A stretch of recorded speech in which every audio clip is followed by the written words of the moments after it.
Good morning everyone, कैसे हैं आप सभी। चलिए बेटा, आज की क्लासेस स्टार्ट करते हैं। आज की जो हमारी क्लास है वो समास का पार्ट 3 है। समास के पार्ट 3 में बेटा हम देखने वाले हैं। कल मैंने आपको पार्ट 2 में कराया था, लगभग 30 क्वेश्चन मैंने कराया था। 30 क्वेश्चन मैंने आपको वो कराया था जो आपके एग्जाम में सबसे ज्यादा क्वेश्चन पूछे जाते हैं। आज का जो हमारा क्वेश्चन है ये भी हम आपको लगभग 30 क्वेश्चन कराएंगे। 30 क्वेश्चन वो भी आपको रहेंगे जो पेपर के पूरे पैटर्न से रहेगा, यानी कि आपके एग्जाम में वो क्वेश्चन पूछे जाते हैं, 100% श्योर है। तो चलिए आज की क्लास स्टार्ट करते हैं। क्लास नंबर 14 में आज हम देखने वाले हैं, यानी कि पहले क्वेश्चन की तरफ चलते हैं। आपसे ये पूछा जा रहा है बेटा कि जैसे पहला क्वेश्चन है भरपेट। भरपेट शब्द में कौन सा समास है? भरपेट शब्द में कौन सा समास है ये आपको बताना है। यानी कि मैंने आपको बताया था समास, समास के कितने भेद होते हैं। समास के 6 भेद बताए थे। कौन कौन से बताए थे?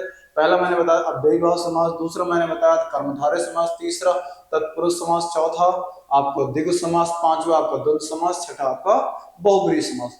आपको ये छह समास के बारे में मैंने इसके पहली वाली क्लास में मैंने आपको सारी चीज बता दिया था, और इसके भेद, उसकी पहचान के बारे में मैंने बता दिया था। जैसे इस क्वेश्चन में दिया गया है कि भरपेट शब्द में कौन सा समास है, तो बेटा भरपेट में कौन सा समास है, मैंने आपको एक चीज बताया था। जैसे अगर यहाँ पर क्या नाम है आपका, क्या दिया गया? उपसर्ग दिया गया। यहाँ पर क्या दिया गया? उपसर्ग। अगर यहाँ पे भर शब्द हटा देंगे तो पेट का एक अर्थ निकलेगा। यानी मैंने आपको बताया था कि अव्ययीभाव समास होता है जिसमें कोई उपसर्ग चिन्ह पाया जाता है, जिसमें उपसर्ग चिन्ह पाया जाता है और बचे हुए शब्द का कोई न कोई एक अर्थ निकलता है। तो यानी कहने का मतलब यह है कि भरपेट शब्द में कौन सा समास हो जाएगा? इसमें हमारा अव्ययीभाव समास हो जाएगा। उपसर्ग चिन्ह मैंने बताया था आपको, जिसमें प्रति, अनु, आ, यथा, हर, यावत, इन सब चीज आपको देखने को मिलेगा। वह कौन सा समास हो जाएगा? वह हमारा अव्ययीभाव समास हो जाएगा। दूसरे की हम बात करते हैं, महिमा मंडित का समासिक विग्रह क्या होगा? महिमा मंडित का समासिक विग्रह क्या होगा? तो अगर इसकी हम बात करते हैं, महिमा मंडित का समासिक विग्रह क्या होगा, तो इसमें बेटा महिमा से मंडित, इसमें महिमा से मंडित, यानी ये हमारा क्या हो जाएगा? समासिक विग्रह। समासिक विग्रह किसे कहते हैं? मैंने आपको पहली क्लास में बताया था कि जैसे रसोई के लिए घर, तो वो क्या कहलाता है? वो समासिक विग्रह कहलाता है, यानी कि समास विग्रह कहलाता है। जिसको हम बोलते हैं रसोई घर, उसको क्या बोलते हैं? समासिक पद। ठीक है ना? तो इसमें आपसे पूछा जा रहा है समासिक विग्रह, तो इसमें महिमा से मंडित आपका हो जाएगा। चलिए नेक्स्ट हम बात करते हैं तीसरे क्वेश्चन की तरफ। तीसरे क्वेश्चन में यह दिया गया है कि निम्नलिखित पदों में से कर्मधारय समास का उदाहरण है। कर्मधारय समास का उदाहरण है, कर्मधारय मैंने आपको बताया था बेटा, जिसमें क्या नाम है? के समान है जो रूपी शब्द, के समान है जो रूपी शब्द, तीन चीज मैंने आपको बताया था। के समान है जो रूपी शब्द देखने को मिलेगा, वह कौन सा समास कहलाता है? वह हमारा कर्मधारय समास कहलाता है। कर्मधारय समास मैंने एक चीज और बताया था, जिसमें किसी और की तुलना किसी और से की जाती है। जैसे महाजन में दिया गया है, महान है जो जन, महान है जो जन, यानी कि जन की तुलना किससे की जा रही है? महान से की जा रही है। इसमें बेटा एक से और ध्यान रखना, इसमें विशेषण और विशेष से भी आपको देखने को मिलता है। इसमें विशेषण और विशेष से भी आपको देखने को मिलता है। तो विशेषण और विशेष से और आपसे पूछा जाएगा कि कौन सा ऐसा समास है जिसमें विशेषण और विशेष से आपको देखने को मिलता है, तो आप बता दोगे ये हमारा कर्मधारय समास में हो जाता है। ठीक है ना? इसका राइट आंसर कौन सा हो जाएगा? इसका आपका ए ऑप्शन आपका सही हो जाएगा। ठीक है ना? अब इसमें आपसे पूछा जा रहा है परोक्ष में कौन सा समास होगा, ये आपसे पूछा जा रहा है। तो जब बेटा परोक्ष की बात करता है, जो प्रत्यक्ष मतलब क्या होता है? जो सामने। परोक्ष मतलब क्या होता है? जो परे, यानी कि जो सामने ना दिखाई दे वो परे दिखाई देता है, यानी कि वो हमारा कौन सा समास कहलाता है? वो हमारा अव्ययीभाव समास कहलाता है। क्यों? क्योंकि आपको पता है पर प्लस अक्ष जो हो जाता है, अगर हम पर को हटा देंगे यानी अक्ष का एक अर्थ निकलेगा, यानी इसमें क्या नाम? उपसर्ग चिन्ह देखने को मिल रहा है, यानी ये कौन सा समास हो जाएगा? हमारा अव्ययीभाव समास हो जाएगा। ठीक है ना? चलिए नेक्स्ट हम बात करते हैं, निम्नलिखित में से कौन सा पद कर्मधारय समास का उदाहरण नहीं है? तो कर्मधारय समास का उदाहरण नहीं है, आपसे ये पूछा जा रहा है। जैसे शुभ कर्म है, तो मैंने आपको बताया था कर्मधारय समास में होता है जिसमें के समान है जो रूपी शब्द, तीन चीज आपको देखने को मिलेगा। जैसे शुभ कर्म की बात करते हैं, तो यानी कि आपसे ये कह रहा है शुभ है जो कर्म। ठीक है ना? शुभ है जो कर्म, यानी कर्म कैसा है? शुभ है, तो यानी इसमें क्या हो जाएगा? कर्मधारय समास तो आपको दिखाई दे रहा है। पुरुषोत्तम की बात करते हैं, पुरुषों में है जो उत्तम, इसमें भी है जो की बात कर रहा है, यानी ये भी कौन सा हो जाएगा? कर्मधारय। भल मानस, यानी कि भल है जो मानस, मानस कैसा है? भल है, यानी ये भी क्या हो जाएगा? आपका कर्मधारय समास। लेकिन डी ऑप्शन की अगर हम बात करते हैं, तो अगर बेटा इसमें आ हटा देंगे तो मरण का एक अर्थ निकलेगा, यानी आ इसमें क्या है, उपसर्ग। आ इसमें क्या है, उपसर्ग। उपसर्ग में मैंने आपको बताया था कौन सा समास होता है जिसमें उपसर्ग पाया जाता है, वो हमारा कौन सा समास कहलाता है, वो हमारा अव्ययी भाव समास कहलाता है। इसका राइट आंसर कौन सा हो जाएगा, इसका डी ऑप्शन आपका सही हो जाएगा। ठीक है, अष्टाध्यायी शब्द में कौन सा समास है? अष्टाध्यायी शब्द मतलब क्या होता है, अष्ट मतलब क्या होता है बेटा, आठ होता है। अष्ट मतलब क्या होता है, आठ होता है। अध्याय मतलब अध्याय यानी पाठ की बात कर रहा है, यानी कि जिसमें 8 अध्यायों का समाहार होगा, जिसमें 8 अध्याय का समाहार होगा, वो कौन सा हो जाएगा। 8 की बात कर दिया तो पहला पद क्या हो गया, संख्यावाची हो गया। तो संख्यावाची मैंने बेटा आपको बताया था, जिसमें पहला पद संख्यावाची होता है वो कौन सा समास कहलाता है, वो हमारा द्विगु समास कहलाता है। ठीक है, तो द्विगु समास में मैंने आपको बताया था जिसमें पहला पद क्या होता है, संख्यावाची, जैसे चौराहा, तिराहा, शताब्दी, सप्ताह, इन सब चीजों को आपको देखने को मिलेगा। तो वह कौन सा समास कहलाता है, वह हमारा द्विगु समास कहलाता है। ठीक है ना, तो नेक्स्ट हम बात करते हैं 7वें नंबर क्वेश्चन की तरफ चलते हैं। इसमें आपसे पूछा जा रहा है बेटा निम्न में से कौन सा विकल्प द्वंद्व समास है। द्वंद्व समास मैंने आपको बताया जिसमें दोनों पद क्या होते हैं, प्रधान होते हैं, बीच में क्या नाम है, योजक चिन्ह का लोप होता है, और इसमें विकल्प का भाव। विकल्प का भाव मतलब क्या होता है बेटा, इसमें चूज नहीं कर सकते। जैसे मैंने आपको बताया था मम्मी पापा यानी माता पिता, तो माता पिता में जितना मम्मी जरूरी है उतना आपके लिए पापा भी जरूरी है। भाई बहन, जैसे जितना आपके लिए भाई जरूरी है उतना आपके लिए बहन भी जरूरी है। जितना आपके लिए सुख जरूरी है उतना बेटा आपके लिए दुख भी जरूरी है। तो कहने का मतलब ये है द्वंद्व समास मैंने आपको बताया था जिसमें क्या नाम है, दोनों पद प्रधान होते हैं। ठीक है, तो जैसे इस क्वेश्चन में क्या आंसर दिया गया बेटा, इसमें आपको दिया गया नर और नारी। ठीक है ना, जितना आपके लिए नर जरूरी है उतना नारी भी इस पृथ्वी पर जरूरी है। ठीक है ना, चलिए नेक्स्ट हम बात करते हैं बेटा 508 नंबर क्वेश्चन की तरफ चलते हैं। राह खर्च। राह खर्च में कौन सा समास होगा, ये आपसे पूछा जा रहा है। तो राह खर्च की बात कर रहा है बेटा, तो आप इसमें देखोगे तो राह के लिए खर्च, यानी ये तो आपका समासिक पद है। अगर आप इसका समास विग्रह करोगे तो ये हो जाएगा राह के लिए खर्च, यानी कि रास्ते के लिए जो खर्च होता है उसे क्या बोलते हैं हम, राह खर्च बोलते हैं। तो जब के लिए शब्द का प्रयोग आपको देखने को मिला बेटा, तो जिसमें के लिए शब्द आपको देखने को मिलता है वह किसमें आता है, वह कारक में आता है। के लिए किसमें आता है, वो आपको मैंने बताया था कि संप्रदान के लिए, संप्रदान कारक होता है। तो संप्रदान वाला जो आ जाएगा, कारक वाला जितने भी आते हैं वो किसमें आते हैं बेटा, वो तत्पुरुष में आते हैं। तो कौन सा समास हो जाएगा, वो हमारा तत्पुरुष समास हो जाएगा। अगर आपसे ये पूछ लेते बेटा कौन सा तत्पुरुष समास, तो आप बता देते संप्रदान तत्पुरुष समास। ठीक है ना, चलिए नेक्स्ट हम बात करते हैं निम्नलिखित युग्मों में से कौन सा युग्म अव्ययी भाव समास का सही उदाहरण नहीं है, सही विकल्प नहीं है। आपसे पूछा जा रहा है इसमें कौन सा सही विकल्प नहीं है, तो अव्ययी भाव समास मैंने बेटा आपको बताया था, अव्ययी भाव समास वह होता है जिसमें क्या नाम है, कोई उपसर्ग चिन्ह देखने को मिलता है। और उपसर्ग चिन्ह कौन कौन से होते हैं मैंने आपको बताया था कि प्रति, अनु, आ, यथा, हर, यावत और इत्यादि ये सब देखने को मिलता है।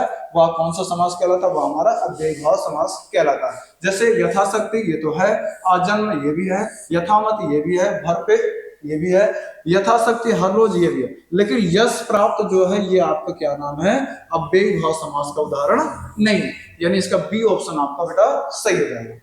चलिए नेक्स्ट हम बात करते हैं 510 नंबर क्वेश्चन की तरफ। इसमें क्या करना बेटा, इसमें क्वेश्चन का मिलान करना है। इसमें क्या करना है, क्वेश्चन का मिलान करना है कि कौन सा इसका उदाहरण। जैसे हम बात करते हैं पहले क्वेश्चन की तरफ, ए में क्या दिया गया, अव्ययी भाव समास। अव्ययी भाव समास मैंने आपको क्या होता है, जिसमें कोई उपसर्ग चिन्ह देखने को मिला।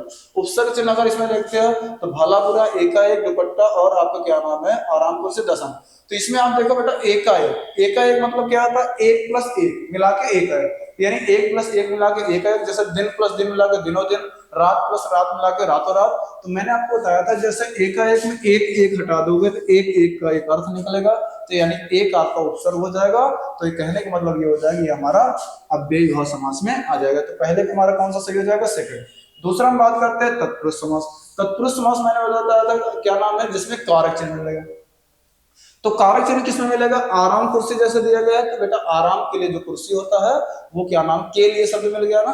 तो आराम के लिए कुर्सी, के लिए किसमें आ जाएगा, संप्रदान कारक में आ जाता है। तो यानी ये किसमें आ जाएगा, ये हमारा तत्पुरुष में आ जाएगा। इसके बाद हम बात करते हैं द्वंद्व की बात करते हैं।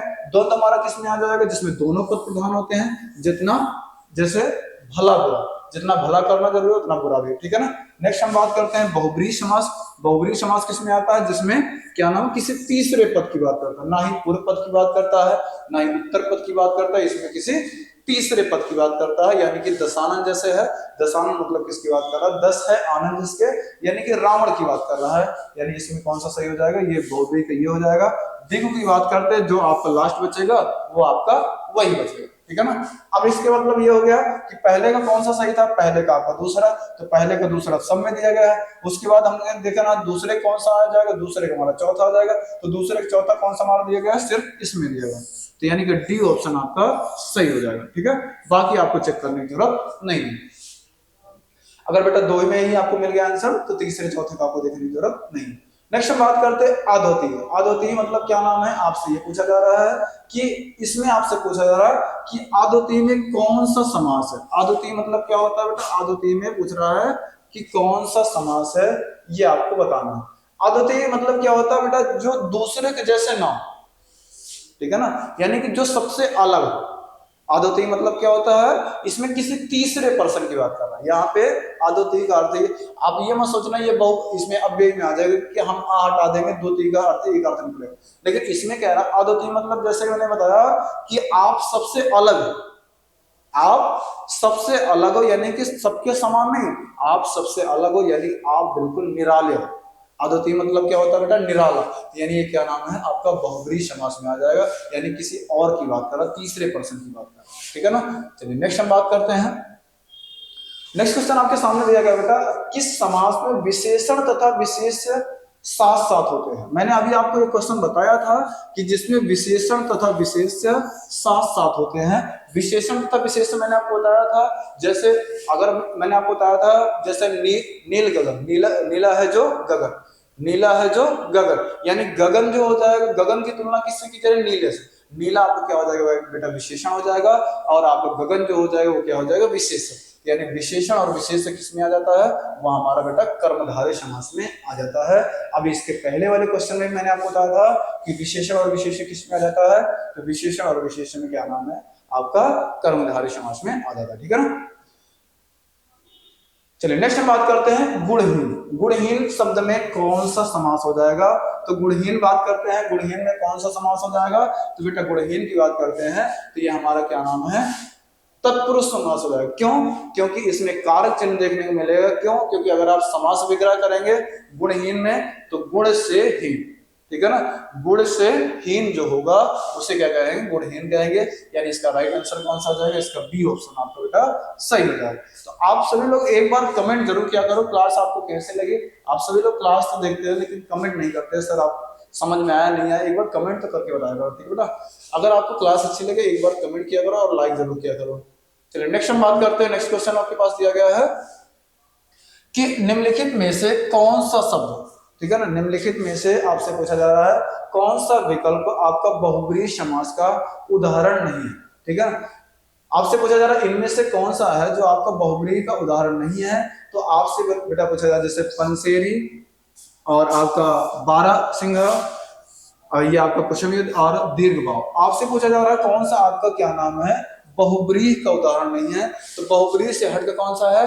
पंसेरी मतलब क्या होता है बेटा? जो 5 किलो का समाहार, 5 किलो का समाहार जो होता है उसे क्या बोलते हैं? पंसेरी बोलते हैं। जैसे 5 किलो जो होता है उसको बोलते हैं पंसेरी, ठीक है ना। तो पंसेरी वो होता है जो बेटा 5 किलो, यानी कि पहला पद क्या है गया? इसमें संख्या बचा गया, 5 किलो की बात कर रहा है, तो जिसमें क्या नाम है? ये कौन सा समास होगा? ये हमारा बेटा द्विगु समास हो जाएगा, ठीक है ना। ये हमारा कौन सा हो जाएगा? द्विगु समास हो जाएगा। तो द्विगु समास में क्या नाम है आपका? ये वाला जाएगा। बाकी तीनों आपका क्या नाम है? ये बहुब्रीहि समास हो जाएगा, ठीक है। नेक्स्ट हम बात करते हैं 515 नंबर क्वेश्चन, मन माना। मन माना में कौन सा समास है? तो मन से माना, यानी कि मन से माना, ये हमारा कौन सा समास हो जाएगा? ये हमारा क्या नाम बेटा? ये हमारा तत्पुरुष समास हो जाएगा, ठीक है ना।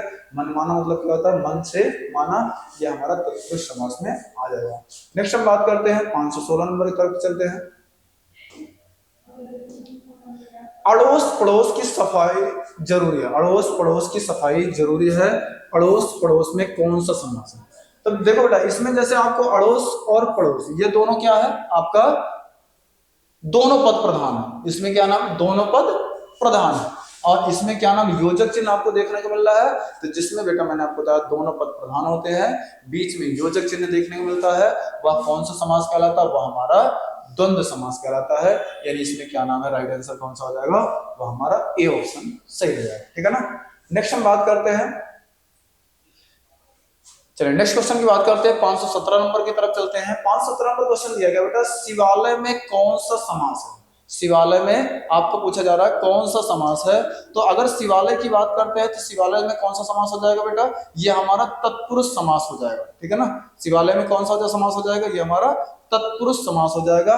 क्यों, क्योंकि आपको पता है, जैसे मैंने आपको बोला था गौशाला, जैसे मैंने आपको क्या बोला था, गौशाला। गौशाला मतलब गाय के लिए जो गृह बनाया जाता है उसे क्या बोलते हैं, गौशाला बोलते हैं। वैसी तरह क्या नाम है, शिवालय क्या होता है, जो शिव के लिए आलय यानी शिव के लिए जो गृह बनाया जाता है, मंदिर बनाया जाता है, उसे क्या बोलते हैं, शिवालय बोलते हैं। यानी ये कौन सा समास हो जाएगा, ये हमारा तत्पुरुष समास हो जाएगा। ठीक है।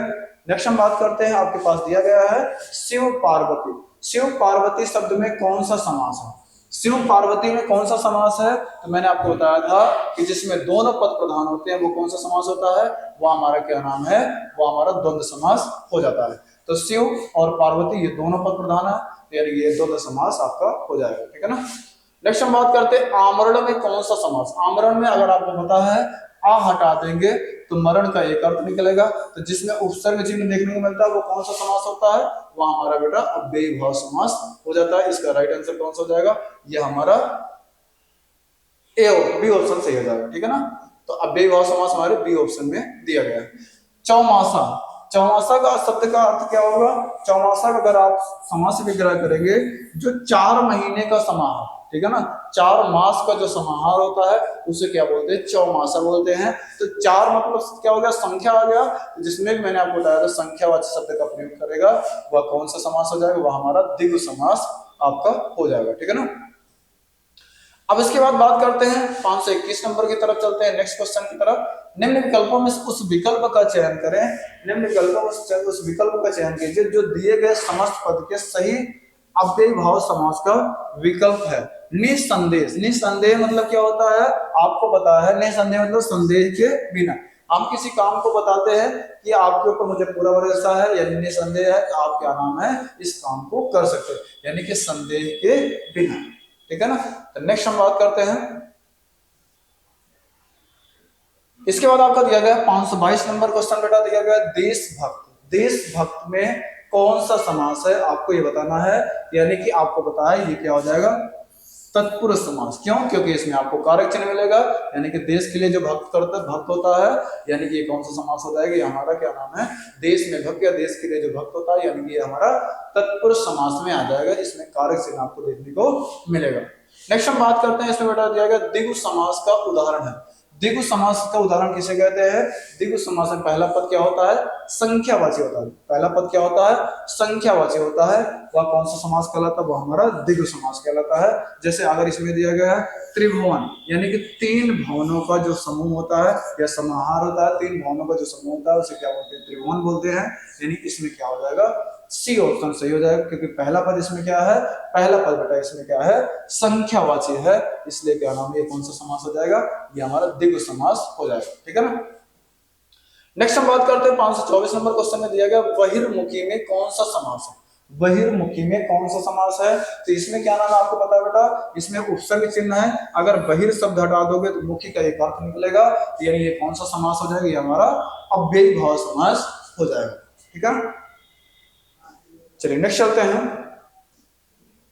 बखूबी। बखूबी में कौन सा समास है, आपको बखूबी शब्द में बताना कौन सा समास है। अगर बा इसमें क्या नाम उपसर्ग चिन्ह है, बा हटाने के बाद खूबी का एक अर्थ निकलता है, यानी ये कौन सा समास हो जाएगा, ये हमारा अव्ययी भाव समास हो जाएगा।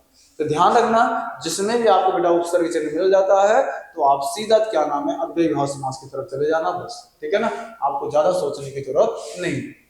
चलिए नेक्स्ट हम बात करते हैं सत्पुरुष। सत्पुरुष आपका कौन सा समास है, आपसे ये पूछा जा रहा है कि सत्पुरुष में आपका बेटा कौन सा समास है। सत है जो पुरुष, यानी कि जो सत है जो पुरुष, यानी कि जो सत है जो पुरुष, वो कौन सा समास हो जाएगा, वो हमारा क्या नाम है, कर्मधारय समास में आ जाएगा। जिसमें क्या नाम है, पुरुष की तुलना कैसे करा, जो सत्य है। ठीक है ना, यानी कि आपका कर्मधारय समास हो जाएगा। ठीक है ना। दशानन, नेक्स्ट आपसे क्वेश्चन पूछा जा रहा है दशानन में कौन सा समास है? दस है आनंद जिसका, यानी मैंने आपको बताया था दशानन मतलब ये रावण की बात कर रहा है, दस है आनंद जिसका, दस है सिर जिसके, यानी ये कौन सा समास हो जाएगा? यानी तीसरे पर्सन की बात कर रहा है, तो ये हमारा बहुब्रीहि समास में आ जाएगा। ठीक है ना। नेक्स्ट हम बात करते हैं बेटा, नेक्स्ट क्वेश्चन की तरफ चलते हैं। आपके पास जो दिया गया क्वेश्चन छमाही, छमाही में कौन सा समास? छमाही मतलब 6 महीनों का जो समाहार, यानी पहला पद क्या आ गया? संख्यावाचक। छमाही मतलब 6 महीनों का जो समाहार होता है, पहला पद क्या हो गया? संख्यावाचक हो गया, यानी ये कौन सा समास हो जाएगा? हमारा द्विगु समास आ जाएगा, यानी इसका ए ऑप्शन आपका सही हो जाएगा। ठीक है ना। चलिए नेक्स्ट चलते हैं आगे की तरफ। राधा कृष्ण, राधा कृष्ण में कौन सा समास है? ये आज का लास्ट क्वेश्चन बेटा, लास्ट क्वेश्चन। राधा कृष्ण, राधा कृष्ण में कौन सा समास है? तो राधा कृष्ण में बेटा आपका कौन सा समास है? यानी कि इसमें मेल और फीमेल, यानी कि राधा और कृष्ण, यानी जैसे मम्मी पापा, सेम आपका इस तरह राधा कृष्ण, यानी ये कौन सा समास हो जाएगा? ये हमारा द्वंद्व समास आपका हो जाएगा। ठीक है ना, जिसका डी ऑप्शन आपका सही हो जाएगा। ठीक है, तो ये बेटा मैंने आपको 30 क्वेश्चन करा दिया।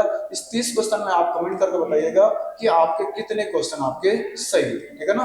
तो क्लास कैसे लगी आप सभी लोग एक बार कमेंट करके जरूर बताया करें कि हाँ सर हमें समझ में आ रहा है। ठीक है,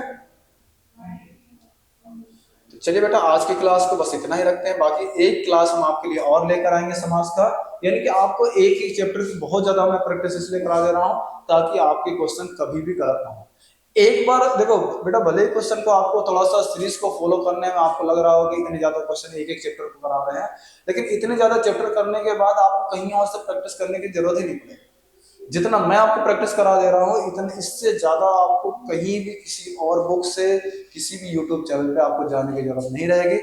बस आप एक बार इन सारे प्रैक्टिस क्वेश्चन को आप सॉल्व करो, जो मैं आपको समझाता हूँ उस क्लास को देखो, उसके बाद आपको खुद ही विश्वास हो जाएगा कि जितना सर पढ़ा रहे इतना हमारे लिए सफिशिएंट है।